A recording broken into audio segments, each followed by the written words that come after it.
Namaste viewers. My name is Dr. Pragatti Singh. I am a dentist by profession. I am an astrologer, tarot card reader, NLP life coach and Pranic Healer. And not to mention, I am an author as well. Now you must be wondering, why do I have a diverse list of qualifications? So while working in my medical profession, I always wanted to know more secrets, or I would say more esoteric secrets of the universe.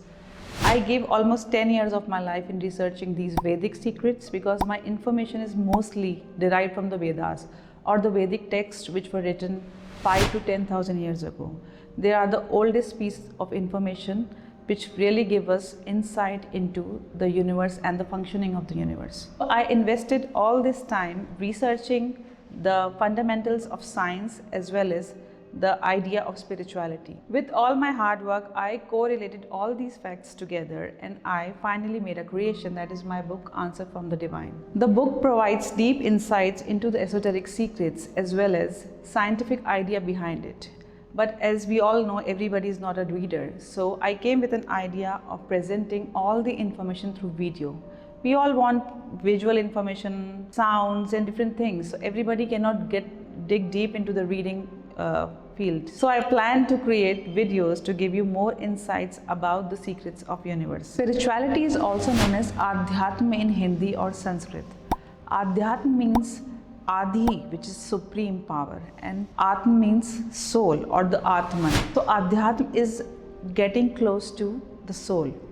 In the usual world, in the mundane world, we get so much busy in our daily lives, running after money, success, fortune, everything. So we are slowly get disconnected from our soul. But once we start climbing the ladder of spirituality, we start getting closer to the soul or Atman. Once you start climbing the ladder of spirituality, you are not the same person anymore. Because once you step on that path, you are a totally different person because you start connecting to soul and spirit and the energy around it. You will not judge people based on money, finances, race, religion, no. You will just connect everybody with heart. You will start growing day by day. You will be evolving as a better person day by day. So spirituality is totally different from religion as well.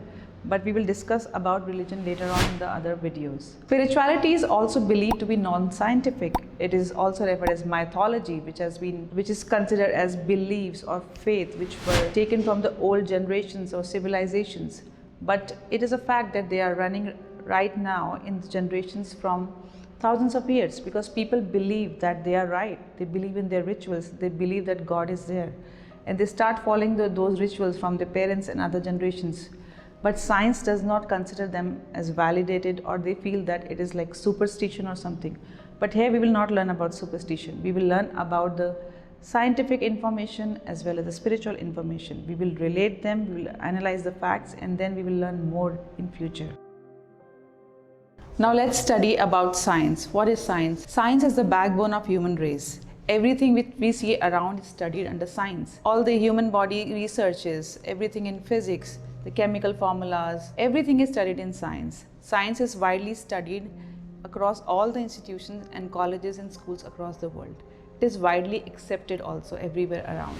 But what is science? Science is a study which is based on evidence, theories, concepts, laws. It's not just, if a layman says that this is the north direction, then everybody will believe, yeah, this is the north direction. But this does not happen in science. In science, you need a compass to prove that this is, yes, it is 5-degree north direction. Science is not possible without experiments, data, validation, concepts, results, and many more things. Science needs validation across the world. So for example, if we conduct one experiment, first we have a control and a variable, then we perform experiment, then the results are calculated, data is analyzed, hypothesis is given, and then all the research is presented across the world science bodies, and then theories, concepts and laws are made. We can understand with the example of photosynthesis. Back then in time, scientists were curious to research about the growth of plant. We all know that plant grow in upward direction. So when water was given to the plants, they grow in the upward direction, in the direction of sunlight. But the scientists wanted to prove it with experiments. So for the experiment, they took similar plants. They took one plant which was kept outside in the sunlight, and they took another plant which was kept in dark in a chamber. The chamber was slightly open so that little bit of sunlight can go in the chamber. After a few days, they observed that the plant which was kept outside grew in the upward direction. However, the plant which was kept in the chamber was diverted towards the sunlight. This proved the fact that plants need sunlight for growth, which was later referred as phototropism, and also it is part of photosynthesis. We have realized that nothing happens without logic, without experiments, and without validation. And we can also consider another experiment which is also known as the famous Pavlov's experiment.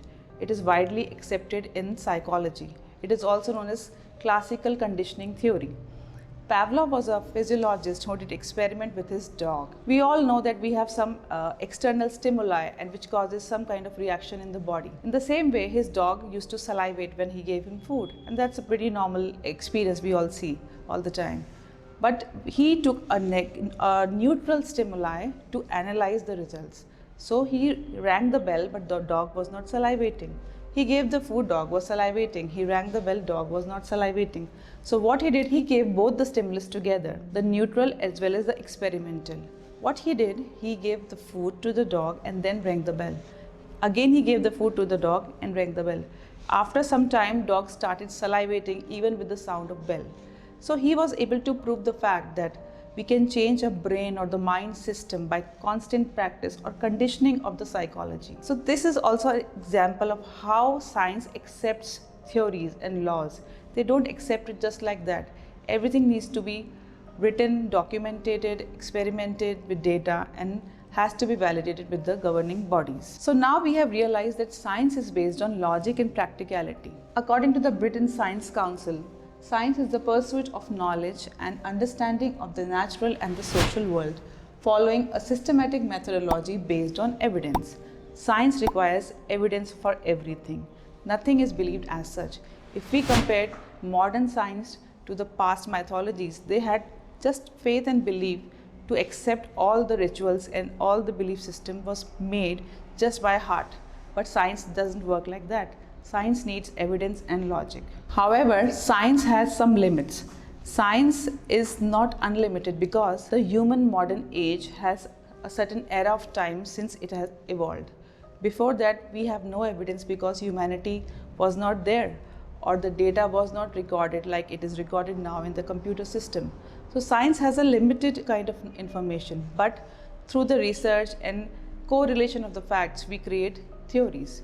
For example, if we consider Big Bang Theory, according to the Big Bang Theory, the world or the universe was created 13.8 million years ago. There was a small supercharged black hole which just erupted, and then there was epochs and other phases, and then the planets were made, galaxies were made. But actually, science does not have proof because we were not there as a human beings, we were not there. We have no idea about what happened before the black hole. And even we have no idea when and how the matter was created. Everything is just speculation based on the results of the other experiments performed. And we can also consider law of gravity.